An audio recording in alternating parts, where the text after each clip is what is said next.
Well, we're on lesson 45, and we were going through the last week of Jesus' life. When we look at this last week, we fall down deep into the despair and suffering that Jesus experienced, and the false accusations and all the things that happened were way beyond what we could ever imagine in the realm of suffering. Yet Jesus looked beyond. He looked beyond the cross. He looked beyond his crucifixion. He looked beyond death. And he looked to the Sunday that was coming, the resurrection, when Jesus would conquer death, when the sins of the world would be nailed to the cross, that Jesus would take the death penalty for us all. That where he would bring us out of our deprivation, our lowest points, so that we could have the hope of glory, so that we could have joy unspeakable and experience the same joy that he would experience when he goes beyond the cross. But right now, we're going to be looking at some terrible moments in Jesus' life, what he had to experience. And we're going to be talking about some very, very bad guys. And these bad guys were of different walks of life, but they all came together to kill the Savior. So let's go and let's talk about what's going on here. Well, we ended off with Jesus being taken from the garden during the night. And as these people came with torches and clubs and swords, and they were going to bring him to the Jewish Sanhedrin for Jesus to be tried in the Jewish manner. Not in the Roman manner yet, but they wanted him to be tried. But his trial would be looking forward towards his death. They wanted this trial to end up with the death penalty no matter what. So to them, he was considered guilty no matter what. So they come with the swords and clubs and stuff and take Jesus. And Jesus went, as we see, went willingly. When the chaos of the day, of the night, I should say, what happens? All of his disciples desert him. They all run away. And there he is, alone, being taken away. They blindfold him, in fact, and put ropes around him and, practically drag him to where he was supposed to go. And so they meet. The Sanhedrin meets in the night. 72 of them, and priests and rabbis, were of the Sanhedrin. You can imagine him getting them all together in the night. First, he was taken to Annas the high priest. And Annas the high priest decided that he would rather have his son-in-law Caiaphas, who Caiaphas absolutely hated Jesus, be the high priest at the trial, which was illegal, but everything they did was illegal. So Caiaphas, he came and organized, and he was all excited probably to be able to put Jesus in a trial, as he had heard all that he had done, and he knew that Jesus was getting very, very powerful in the people's eyes. And so, of course, Caiaphas thought he was the guy, he was the powerful guy. So the false accusations are made, and they had no witnesses that were not false witnesses, and none of them agreed. And this meeting was secret, and it was at night. That was illegal too, to get together at night, not in public, to have a trial. Jesus was blindfolded and had really no way to defend himself. In fact, they didn't even give Jesus an opportunity to defend himself at all. But the accusation, one of the accusations was really ridiculous. It said, did you know that Jesus said that he was going to destroy our temple and raise it up in 3 days? Jesus wasn't talking about the Jewish temple. He was talking about himself, that he would be destroyed and raised up in 3 days. They didn't know that. They thought maybe, he's out to destroy the temple. And then the Sanhedrin, they had no right to even give a death penalty because not only that, Rome had taken away their ability to even give a death penalty. So when they gave the death penalty, they would have to, they knew, go to Rome. But they had this all worked out. They were going to go to Rome, to Pontius Pilate, and we'll see as they come. Caiaphas asked Jesus if he claimed to be God.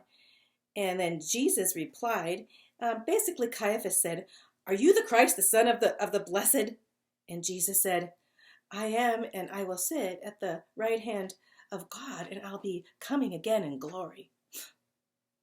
Caiaphas, he was like shocked. He ripped his garments and he said, "Blasphemy." Blasphemy means you've committed the greatest sin that can never be forgiven. Blasphemy, death.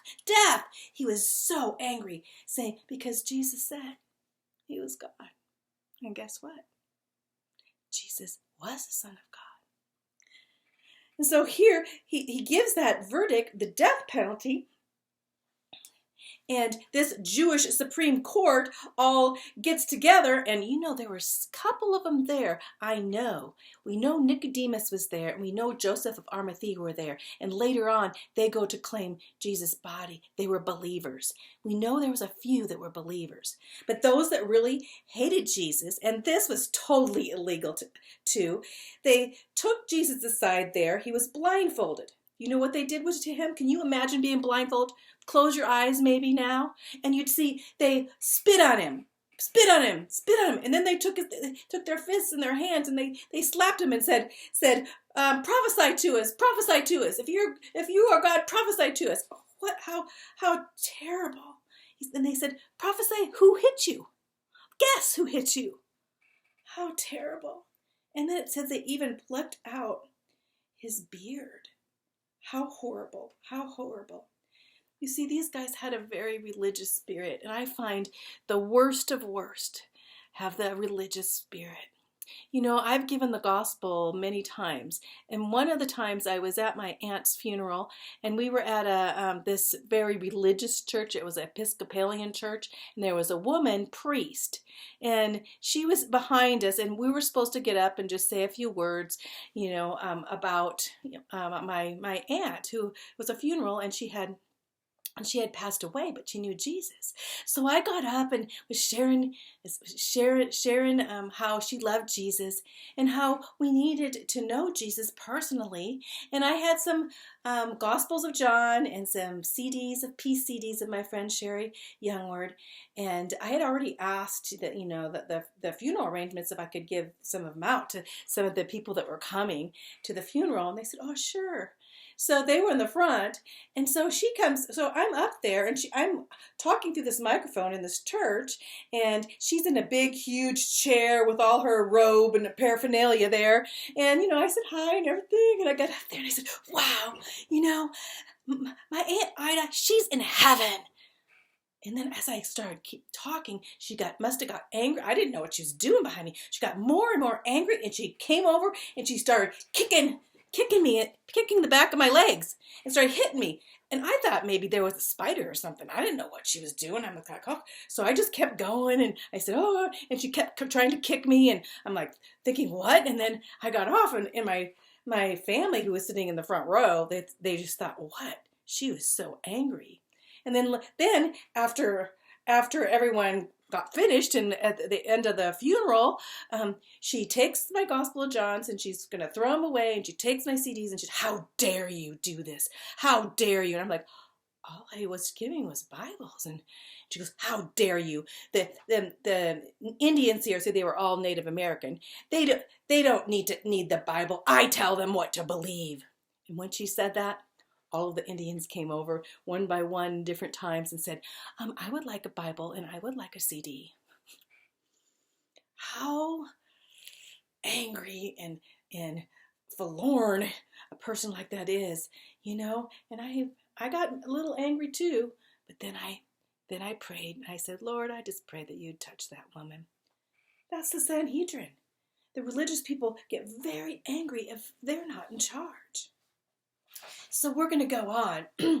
no, I'm going to try to go a little faster so I don't have to do another video. But we're going to go on, because the next thing is they brought Jesus to where they thought, okay, we need to give him a death penalty. So they walked him through during this early morning, late night, early morning time, and walked him to the Roman Praetorium, where Pontius Pilate was. Okay, another bad guy. We had Caiaphas, now Pontius Pilate, another bad guy. He was married to the daughter of, or either the daughter or the granddaughter of Augustus Caesar. So, he had to, do what Caesar told him to do. But he was made the governor, and he had already made some drastic mistakes, where like 3 times in failing to handle the uprisings of the Jews in Jerusalem. And basically he was given like one more chance. You make another mistake and we're taking you out of Jerusalem, and we're going to take you out from being a governor. Well, another thing happened. His wife, and thinking she's Augustus Caesar's family, she has a dream and about Jesus, and she said, have nothing to do with this man. He's a holy man. He's holy. Have nothing to do with this man. Later we find in that she comes to know the Lord and becomes a believer. But at this time, I'm not sure if she was. But she warned him, and he kind of took that and said, He didn't really take it totally to heart, but he did put it in his mind. And so the Sanhedrin brings Jesus blindfolded. I'm sure at this time, Pontius Pilate had him taken off his blinds. And as he goes in, Pilate says, who is this? And they said, we have him for you to judge him. And he says, well, you judge him by your law. And they said, no, because we can't put a man to death. He needs to be put to death. And so the Sanhedrin start bringing these false accusations again over and over. Pilate you can imagine, kind of ignores them a bit. And then Pilate questions Jesus. Here's how it goes. Pilate says, are you the king of the Jews? Jesus said, did you say that, or did others say that? I am. Pilate said, am I a Jew? Your nation have brought you to me, and so what have you done? And Jesus says, my kingdom is not of this world. If it were, my servants would fight for me. And Pilate says, are you a king then? And Jesus says, you say that. And then he says, to this end, Jesus said this is so amazing. Jesus says, to this end I was born, for this cause I came into the world, that I should bear witness to the truth. He said, I was born to do this, right? What's happening? And I'm going to be bearing witness to the truth. And so Pilate says, what is truth? And you can imagine he didn't give Jesus the chance to answer him, because Jesus was there, and Jesus is the way and the truth and the life. So Pilate stops and he looks to Sanhedrin, and he says to the Sanhedrin, to the Jews, I find no fault at all in him. And the Sanhedrin says, but he stirs up the Jewish people, beginning from Galilee. He has stirred up so much, and he needs to be put to death. And Pilate said, Galilee? Oh, so he's a Galilean. Oh, then you need to take him to Herod. So there they go. On to Herod. Herod was in Jerusalem. Who's Herod? King Herod was that puppet king that we talked about before. In fact, he was the son of the king Herod that was at Jesus' birth. And so we'll go on in a minute.